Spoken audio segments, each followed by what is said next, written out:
Mr. Rodriguez Show, the Mr. Rodriguez Show. The Mr. Rodriguez Show, the Mr. Rodriguez Show, the Mr. Rodriguez Show. The Mr. Rodriguez Show, the Mr. Rodriguez Show, the Mr. Rodriguez Show.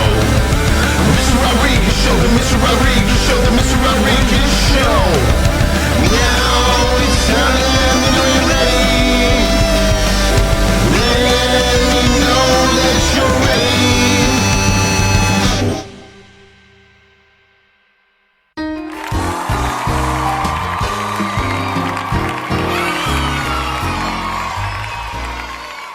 But what we're going to do today is we're going to talk about, for the next two projects, we're going to go and talk about the continent Africa. Because Africa is one of the oldest places on Earth, which means the artwork goes a very long way back. Now we're going to look at two sides because a lot of times when you think of Africa, you don't quite think of this. I know for me personally, when I would associate ancient Egypt, I wouldn't think Africa right away. But it is a part of Africa, and along the timeline of Africa, Egypt was a huge part of it, especially when you say in the terms of art history. I heard a lot of you when you came in and you were saying, oh man, the Sphinx right there. This is a very famous sculpture that was built back in ancient Egypt. It was built by hand, a bunch of people building it, and it took it probably a long time. And this was only discovered just a little over, I think, 100 years ago. Because it was buried in sand. And then they found it when they were exploring through ancient Egypt, or they were exploring through Egypt, and they found it and discovered it. Can you imagine being somebody that is just searching around in the sand, and all of a sudden you see just like, whoa, that's a head right there. And then you start digging away, like, wait a second, there's an eye. And then all of a sudden, all of it just starts to appear. That tells you a couple things. One, and this is the biggest thing, it's been sitting there for a while for it to be buried in sand for a while. The artwork, it was around a long time ago, but it was around for a real long time. And it was around for so long that it was broken into different categories. The Old Kingdom, Middle Kingdom, and New Kingdom. Each one lasted for hundreds and hundreds of years. And they were led by what was called dynasties. And dynasties were families.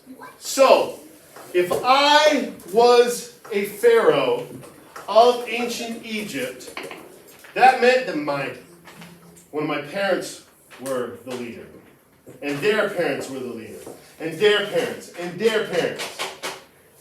So a long line, all the way down, that is what's considered a dynasty. Now these leaders, when we talked about British royalty, and we had the crowns, these leaders are dressed a little differently than what you would expect or what you would see with your British monarchs. So, they had kings and queens, but your kings weren't called kings. They were called pharaohs. And again, instead of wearing a crown, you had what was called this headdress right here, and it'd sit on your head, and then the sides would go down like this. That meant that you were a powerful person in ancient Egypt. You had that. And of course, the jewels were there, the gold was there, all of that was there. Those are called pharaohs. Now, I'm going to switch it over to a queen. And a queen, sometimes they wore a headdress, but sometimes they wore a headdress that went straight up. Kind of like that right there. And again, this is your place of power. When you're wearing something like that, You are a powerful person. Again, the jewels are still there, the gold's still there, but the headdress is their version of a crown. So, just kind of going through some artwork, you'll kind of see where the headdress really plays into their artwork. This right here, this was a mask that goes over a king after they had passed, when they're putting into their coffin. That's kind of like this right here. And here's this one. The reason why I put this one again, because this is a statue of a queen called Nefertiti. And it's super, super, super famous. It's one of the ones when I was in college, I had to learn about this one over and over again. But you can see that it didn't just stick to statues in tombs, but entryways. Kind of like when you would walk into a castle. There's these entryways right here. Now, let's think back to Easter Island real quick. You're coming up onto the island, you see these statues. You're coming up onto this palace, you see these statues right here. Now, they're probably not frightening or meant to be intimidating, but in terms of, these probably represent former kings, former pharaohs. That meant power, and power is intimidating. And the reason why I have this, it's a pyramid. Pyramids go right with ancient Egypt. You think Egypt? Pyramids, boom, right there. And pyramids weren't just a shape, guys. Pyramids, they were gigantic graves. And I say that because if you were a king, a pharaoh, I gotta say pharaoh. If you were a pharaoh or a queen, when you passed on, they would build one of these for you. Or you would already have one built waiting for you. And they would put you in here, and a lot of times they would put you in a crypt, a place that no one could get to. And there would be all these hallways that would lead to nowhere, and they would leave you with gold and jewels. And so if people wanted to come try to rob it, they would go into all those hallways that would lead nowhere. There wasn't just one of these. These were sprinkled all over. Imagine you're driving down the road, and instead of seeing cornfields and barns, you just saw, hey, pyramid there, pyramid there, pyramid there. That's how it was. That's how it is. A lot of those pyramids are still standing. What we are going to do is we're going to go back and we're going to revisit some things. What? No. We are going to revisit portraiture and how to correctly draw the face. And you guys can choose whether you want to draw a portrait of a pharaoh or a queen. And we're going to go through, and we're going to use crayon on dark paper. We're going to use contrast. But we're going to put a portrait from here up on our paper, and then behind it, we're going to have an Egyptian landscape. Things that we saw that would sit in the desert in ancient Egypt. We're going to start it all together, getting all the stuff down, and then we'll keep going, and you guys will go through and color it. Let's think about this. If I'm starting a portrait, what do I start with? The head. The head. Wait. How do I draw a head? How do I draw a head? So, in the center of my paper, you want to leave space up here. In the center of my paper, I'm going to draw an upside down egg. Bada bing, bada boom. So, let's give that little line right in the middle, just to mark it, just so you know. I can take my finger, measure the top right here, go down, it's the same length right there. That tells you that it's right in the middle. The eye. is kind of like a football. Here's my line. The top part of the football goes on top. The bottom part goes below.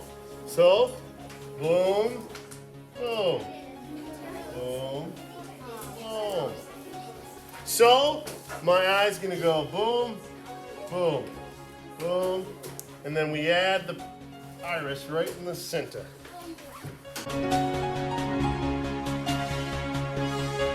So, I'm gonna add that nose line right there.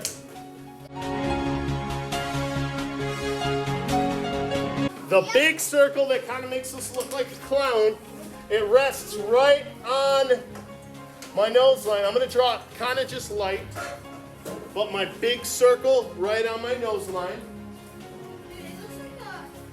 And then my two small circles on the side that overlap my big circle. That's cool. And then with my white crayon, I'm going to draw a thick line at the bottom that's going to trace just the bottom of the three circles, and I broke a crayon.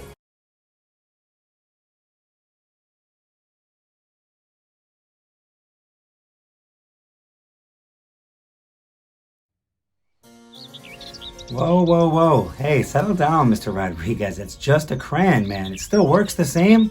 Take a few mindful breaths, man. It's just a crayon. Okay, you'll be all right.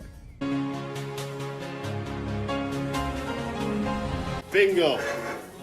And then, how do we draw that mouth? Like a seagull flying in the sunset. So right on that mouth line, I go up, down, back up and back down. We are going to kind of just put the brakes right here. I'm going to take us through an example of how we would draw the headdress that goes down like this and the one that goes straight up. I want you from the eye line right here, I want you just to kind of make an arch line that goes up and down to the other line right there. I'm going to go above my head about this high. And what I'm going to do is I'm going to make a line that goes down and comes back up to meet that point right there. So I go up, down, and I'm going to come back up like that. All right, and then I'm going to do the exact same thing. I'm going to keep it symmetrical. On this side, it's going to go down, boom, and back up. Now, if you're doing the other one, I have my head right here. I got all, let's just pretend that the face is on there. Here's that line that the crown sits on right there. I'm gonna make a line that goes straight up and just bends out just a little bit. So it goes up and bends out just a little bit like that. Then I'm gonna do the same thing, except I'm gonna bend out the other way. And then I'm gonna make a line that is parallel to this. That means it's gonna be the same type. Just like that. If you're doing this one, we're gonna do a different line pattern. But if you're doing this one, you got a simple line pattern. With your, I've already lost my mark. With your white crayon, you're gonna make lines that go straight up. And they are arched like these two lines. They go straight up. Just for the queen. Yes. But if you're doing the pharaoh, you're going to start doing the same thing, except you're going to keep it just in this little shape right here. I'm losing all my stuff here. So it's going to go like this here. But I'm going to keep it in that shape right there. And then for this part, you're going to make some lines right here that go like this. I'm going to start right here. I'm going to keep them straight. But as I start to turn, I am going to, my lines are going to start going with the shape. Now I'm going to keep them straight. They're just going to start going like this.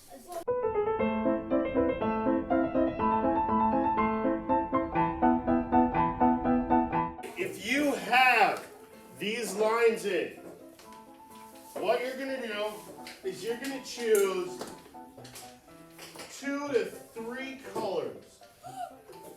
2 to 3 different colors other than white.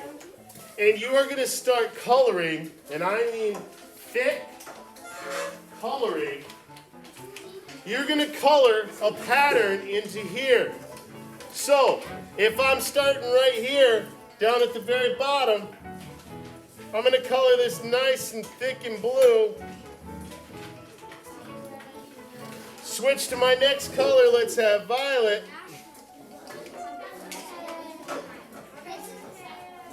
Switch to the next color, red. What color are those usually? And then I'm going to repeat it all the way till I get to the other side there.